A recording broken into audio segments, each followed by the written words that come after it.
सभी उपायुक्तों को जो भी इस प्रकार की हानि है, नुकसान है, उसके लिए पावर्स डेलीगेट की गई हैं। पहले ये पावर्स बहुत कम होती थी, सिर्फ 20,000 रुपये डिप्टी कमिश्नर की पावर होती थी, लेकिन जो ऊपर के अधिकारी होते हैं वो अपनी पावर को डेलीगेट कर सकते हैं। तो हमारे एफसीएल साहब ने इनके पास जो पावर्स थी सभी डिप्टी कमिश्नर को डेलीगेट की है और जितना वो मुआवजा तुरंत आवश्यकता हो वो दे सकते हैं। वैसे हमने उसके लिए अभी जिनका मुआवजा इन सारे विषयों को लेकर, चाहे मकान है अथवा कोई और नुकसान हुआ है, पशुओं की डेथ हुई है या कोई घायल हुए हैं, जो लोग मृत्यु हो गई जिनकी, उनके परिवारों के प्रति भी हमारी सहानुभूति है। उन ऐसे लोग जो जान खो चुके हैं, खो गए हैं, उनके प्रति श्रद्धांजलि व्यक्त करते हैं हम। उनके लिए 4 लाख रुपया प्रति व्यक्ति ये मुआवजा हमने घोषित किया है और बहुत जल्दी वो मुआवजा जो है उनके परिवारों तक पहुंचा दिया जाएगा।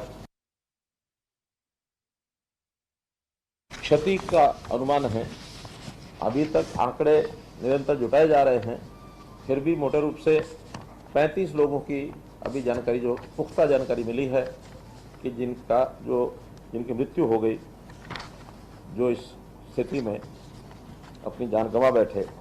ऐसे ही घायलों की संख्या पूरी एकदम एग्जैक्ट नहीं है, लेकिन फिर भी कुछ लोग घायल हैं, कुछ हॉस्पिटलाइज्ड हैं। बाढ़ प्रभावित इलाके में जो पशुओं के भी शिविर हमने लगाए हैं, पशुओं का टीकाकरण ये प्रारंभ हो चुका है। 50 लाख पशुओं को भी टीके लगाए जा चुके हैं ताकि उनको किसी प्रकार की बीमारी ना हो। मकान जो अभी तक आंकड़ा मिला है, 125 मकान गिर गए हैं, एक प्रकार से पूर्ण रूप से क्षतिग्रस्त हुए हैं। 615 मकानों को आंशिक नुकसान ये पहुंचा है। तो इस प्रकार से यह आंकड़ा है। पशुओं में लगभग 50 गाय और भैंस, ऐसे ही 50 भेड़ बकरी, 872 सुअर और 2500 मुर्गियां अभी तक रिपोर्ट जो हुई है इनकी डेथ हुई है। इंफ्रास्ट्रक्चर में भी काफ़ी नुकसान हुआ, जैसे सड़कें हैं, पुल हैं, पेयजल योजनाएं हैं, लघु सिंचाई की योजनाएं हैं, बिजली आपूर्ति, इनके भी जो केंद्र हैं उनके भी नुकसान हुए हैं। इनकी मरम्मत के लिए हमने एससी की अध्यक्षता में कमेटियां गठित कर दी हैं।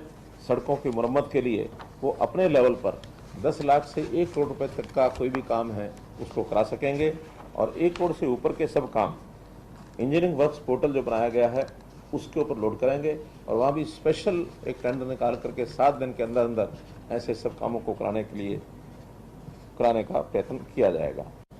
8 जुलाई और 12 जुलाई के बीच ये जो 5 दिन का अवसर वक्फा है, इस 5 दिन में सामान्य तौर पर जो रेगुलर पिछले आंकड़े हैं 28.4 मिलीमीटर वर्षा होती है, लेकिन इस बार ये 110 मिलीमीटर, पूरे राज्य की बात बता रहा हूँ, 110 मिलीमीटर वर्षा हुई जो लगभग 400% बन जाती है, यानी पिछला उसके ऊपर 300% अधिक।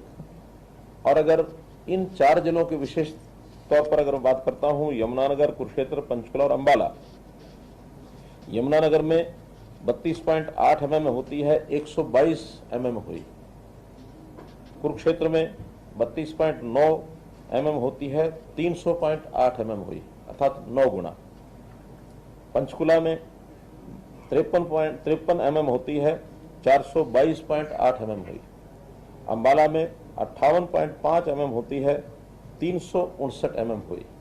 कहीं भी इन 4 जिलों में 8 गुना, 9 गुना, 10 गुना ये वर्षा हुई। कुल मिलाकर के इसके कारण से प्रभाव हुआ। हमारा अपना पानी अपने क्षेत्र में फैलता है और उनको अपनी नदियों के माध्यम से आगे बढ़ा सकते हैं, लेकिन जैसा मैंने बताया हिमाचल से बड़ी मात्रा में पानी आया, खास करके यमुना में भी, खास करके मारकंडा में भी, टांगरी में और घग्गर में, और साथ में छोटी नदी है भले सरस्वती, जिसका मात्र 200 क्यूसेक पानी की क्षमता है, वहाँ भी 2000 क्यूसेक पानी उन दिनों में आया 3 दिन लगातार। तो इस पानी के कारण से बाढ़ जैसी स्थिति बनी।